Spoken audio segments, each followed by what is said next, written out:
So I stumble on this other guy that talks about the power of attraction, named Aaron Doherty. And he starts talking. He's a little slower pace than what I like, but I kept listening to him. And he was talking about stirring up that heart energy, and how the energy from your heart can be measured 1,000 times further distance than the energy from your brain. Right? Talking about this heart intelligence, and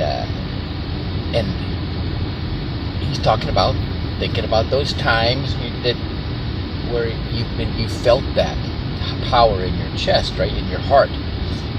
And I'm like, oh, and one of those times I was up in the boxing ring. I had won my first fight with the All-Navy boxing team, and that morning, that was the day that they actually pinned the Trident on me, and I was officially a Navy SEAL on the same day.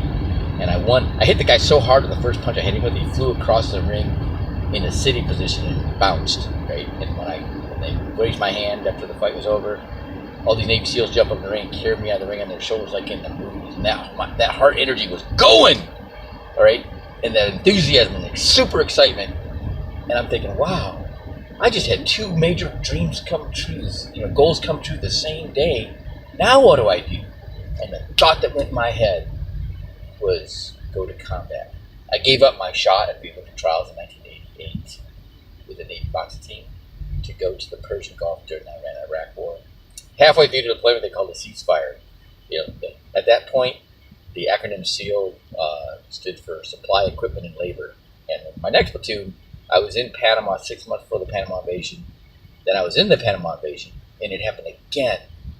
All right, here I am, 140 pounds soaking wet, carrying 110 pounds of bullets, water, and radio, sprinting all out with bullets skipping across the front of me and past my head up this runway.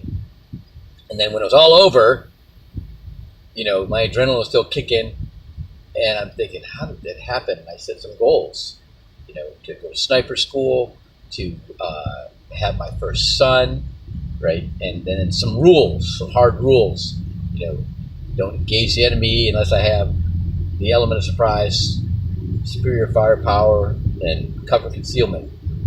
And, don't put my weapon down until the enemy's either dead or out of range. Well, what happened is, when you do PTSD, when you have traumatic experiences, those lessons are burned into your brain.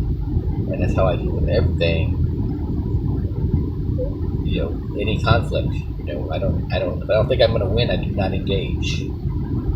And but when I do, I go over the top. And and that's I didn't deal with that with Celebrate Recovery. I'm still trying to figure out how to change my responses to things. So get out from under those neural pathways that were developed driven by PTSD. But having this understanding